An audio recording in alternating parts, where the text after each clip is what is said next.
Hello again, fellow beer lovers. Well, today I'm coming dressed in my Halloween costume. It's been a couple days since Halloween, but I figured it was time to post something for the season. And although I don't have any seasonal beers with me today, like for example a spiced pumpkin ale or something like that, and those are, I like one of those now and again. I just don't like to have 6 of them in a row, you know what I mean? But today I'm actually going to be trying out a couple of different brews for you. And we're going to start with this Goose Island Street Blend. Now the reason I got this at the local liquor store here in Rogers, the Rogers Wine and Spirits. They've got build your own 6-pack at a reasonable price. And you can check out a lot of new varieties that way without breaking the bank. And what drew me to this one is that it says rich coffee flavor and aroma in a brilliant golden ale. Okay. So, and I've had some coffee porters and coffee stouts that I really liked. What I liked about those was how the coffee flavor really blended well with the maltiness of those types of beers, porters and stouts. And this is a golden ale, and so I'm expecting it to be different. But we'll see what it's like. Truth be told, I just had a little bit of it before I started up the video, but as you can see. And anyway, the head on it was very, very small to begin with. And the color, as they said, it's a golden ale. It's a very pretty gold, but it's almost translucent.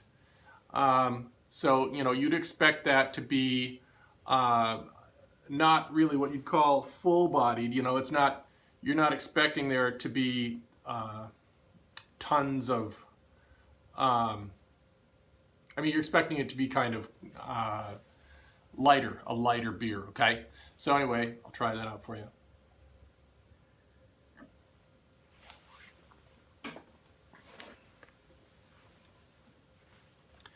Now, the first thing that I notice is that the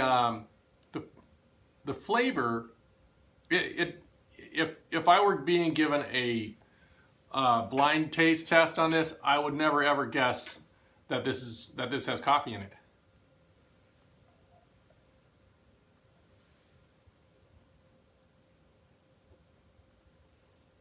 It tastes like a brown ale. And I noticed when I smelled it before, you don't smell coffee either. I smell some malt. I smell some alcohol, but I'm not even smelling a little bit of coffee, which is very strange.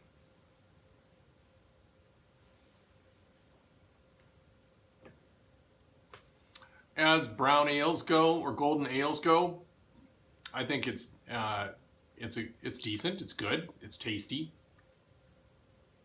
But why it's not particularly coffee-ish is beyond me, because coffee has such a distinct and bold aroma and flavor.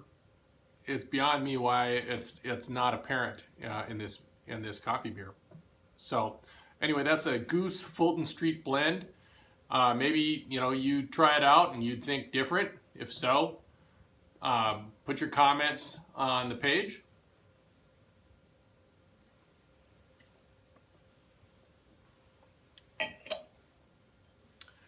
All right, so that's that.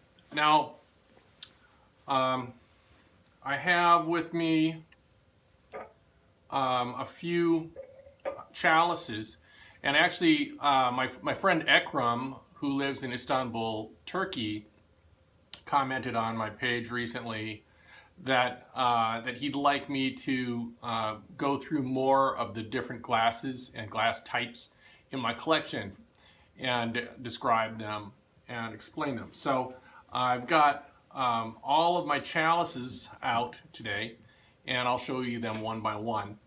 We'll start with this one. It's Viking brand, Viking beer. I thought I'd start with that for obvious reasons. I purchased this, actually I think it was given to me by a bartender in Reykjavik in Iceland about a little over a year ago. And what I've found, you know, whenever I go to a restaurant or a bar, especially in other countries, or anytime I find a really unique glass, I'll ask the server or the bartender if it would be possible for me to purchase that glass. And I would say 3 times out of 4, they just give it to me. Or they oftentimes will go and get permission from the boss and they'll give it to me. Which is, I just think is so gracious and generous. And it's a testament to the finer points of humanity across the globe, and perhaps among beer lovers. The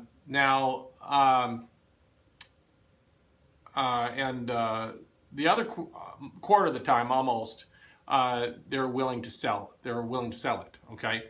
I think there's only been like one case where they said they wouldn't sell it, and that was actually at Don Pablo's. It was about 20 years ago, and they had what they called a 24-ounce, maybe it was 18-ounce schooner, and it was actually a large, heavy glass chalice. And the way that I handled that is that every time I went, if I had a different server, I would ask the same question, and eventually I found one who was willing to sell it to me. They sold it to me. It was right on my receipt along with my meal and my beer, and I have that still today. And it's my favorite chalice. This thing is several pounds. It's just very heavy. It's solid. You can see it's thick. It's a huge glass.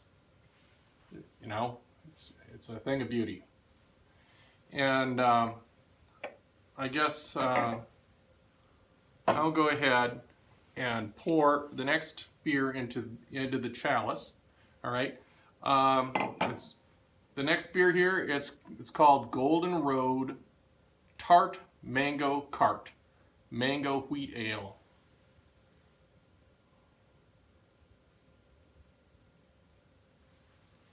Golden Road is the brewery. So I'm going to go ahead and try that one for you.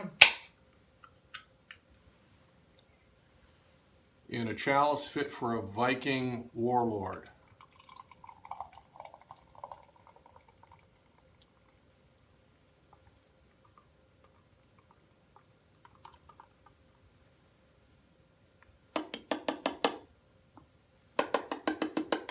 All right, while we're doing this, I've never gone through all of the different steps of a beer tasting for you.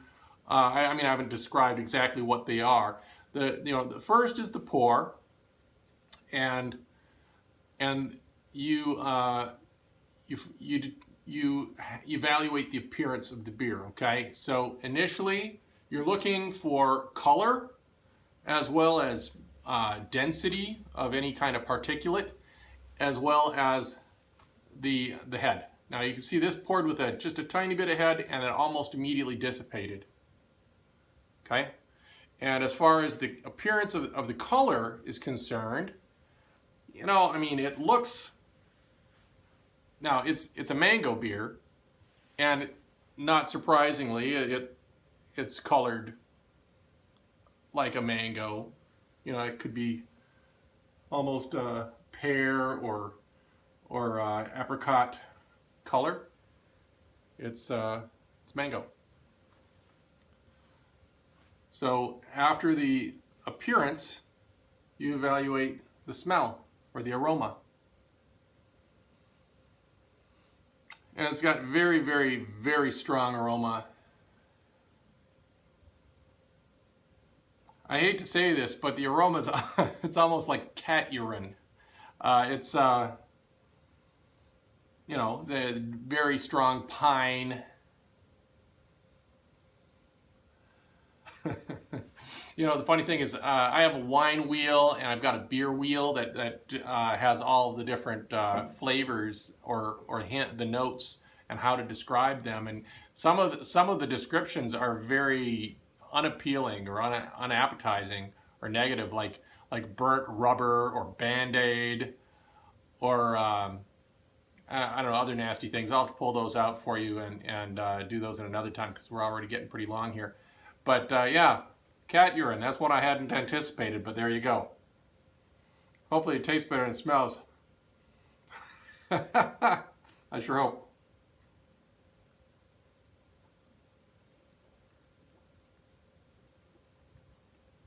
Wow. Well, now, you know, I've had a couple of mango beers before, but man, this is delicious.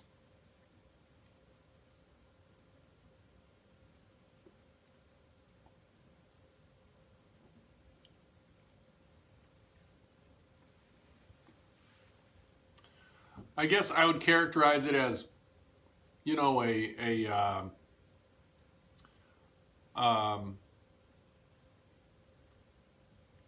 lightly carbonated mango juice.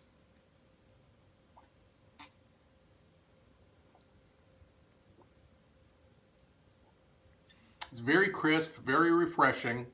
Of course, I've got this very cold. The flavors, as I discussed one of the last times, can vary greatly depending on the temperature that it's served at. Anyway, there's a sweetness. It's a very sweet and light.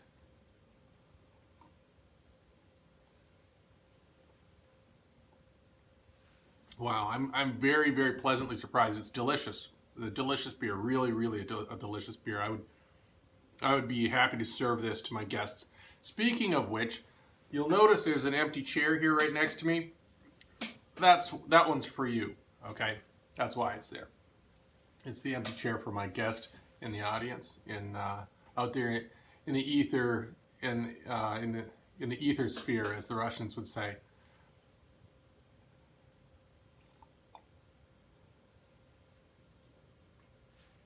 Or in the ether. Wow, I'm very, very impressed. That's a good tasting beer. Now, the last thing that you evaluate is the mouthfeel. And mouthfeel can be, you know, watery to syrupy, and it could also be affected by things like the amount of particulate, as I mentioned, like with a Weizen, if, you know, there's a lot of yeast that's suspended throughout the beer if it's poured correctly, and then all of those things affect the mouthfeel.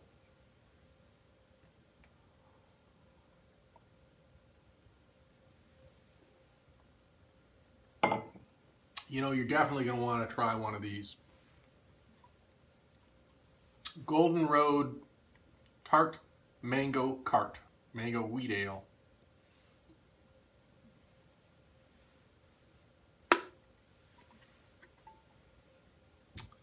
Well, if you can indulge me for just a few more minutes, I'll go through the rest of the goblets or the chalices. There's a nice, really sleek design. It's wide open mouth, which is great for aromatic beers. It's got a nice feel in the hand.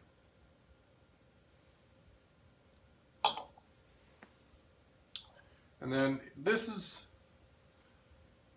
is a tulip, but it's large enough. I would consider that to be a chalice. It's a tulip chalice. A lot of times these glasses kind of cross from one type to another.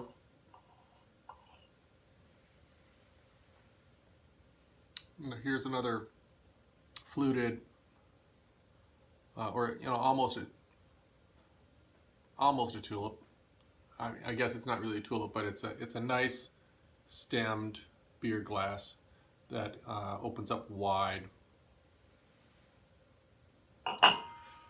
And then on a completely different note, I've got this, and it's a party glass, but it's a really nice quality one.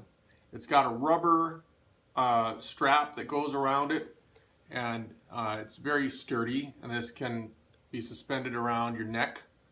And it's called Das Horn, and if you see it's there in kind of Gothic script. It says Das Horn in German. And when I got this, the reason I got this is the actual Celtic drinking horns that you could find on the web or anywhere else, like at the Renaissance Festival. The true bovine horns that they hollow out and sell are they're either too small, or if they're large enough, if they're pretty large, they're extremely expensive, and they're kind of nasty if you look inside of them. Okay, this one is a manufactured solid plastic, hard plastics, PVC, really good, and just the whole thing it's very high quality. It's well done, and even the strip across around the front, the top there, where it says Das Horn, it's on both sides. That's metal. Okay. Now I think this went for, if I remember correctly, it was about $25 shipped. You can get them on Amazon. You can get them directly from the manufacturer's website, Das Horn. And but when I first, I got it because I was going to Iceland, like I said, just over a year ago, and getting in the spirit of the travel. And two things I'll note about that. One is, okay, first of all, so when I bought this, I was thinking, well, gee, why does it say Das Horn, which is German for the horn, for a horn or whatever horn? And if these things are known as Celtic drinking horns, and Celtic, of course, you're thinking of, Ireland, maybe Scotland, Wales. You're not thinking of Germany. But you know what? It turns out, I did a little bit of research on this, and it turns out that the drinking horns were they go back as far as, I guess, a little over 2,000 years, maybe up 2,200 years or something like that ago, and they've found archaeological remnants or artifacts of these all across Greece and Yugoslavia, those current day regions. And but really, where these remained popular the most for the longest period, the largest region for the longest period, was all across Germanic Europe. And so really it is more of a German drinking horn than a Celtic drinking horn, which I find interesting because, normally we associate beer steins, beer mugs with Germany, and Celtic drinking horns with Scotland and Ireland. But anyway, so now you know a little bit about that. And this is a pleasure to drink from as well, but it's a little bit more of a novelty, I think. It's fun to go to the Renaissance festivals, fairs with those, and I definitely wore it with my costume on Halloween night when I was walking around a little bit around the neighborhood and visiting friends with my sons. Okay. Well, I'll tell you what, we will go through some more glasses next time. In the meantime, Skål!